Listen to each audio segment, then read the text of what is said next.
Report आपने मुलाहिजा की। ना मौसम गर्मी का हो और तरबूज ना हो, ये कैसे मुमकिन हो सकता है। शेखुपुरा में भी गर्मी का मौसम हो तो तरबूज खाने का अपना ही मज़ा है। ये खुश जायका और मिठास में अपनी मिसाल आप है। गर्मी के बायस लोग तरबूज खाना बहुत ज़्यादा पसंद करते हैं।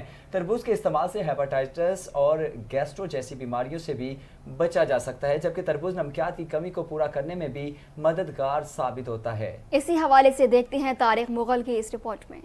शदीद गर्मी के बाहिस लोग तरबूज खाना बहुत ज़्यादा पसंद करते हैं। तरबूज खाने के बेपनाह फ़ायदे हैं। तरबूज के इस्तेमाल से हेपेटाइटिस गैस्ट्रो जैसी बीमारियों से बचा जा सकता है। तरबूज एक किसी भी बंदे नूं मेदे च गर्मी होवे या मसाने गर्मी होवे या किसी किस्म का बीमारी का शिकार होवे, ये तरबूज जिहड़ा है ना, ये खाने में बहुत अच्छा है। सस्ते दामों में बिकने वाला तरबूज बहुत बड़ी नेमत है। हर आदमी शौक से तरबूज खाता है। 20 रुपए किलो तरबूज हर आदमी की पहुंच में है।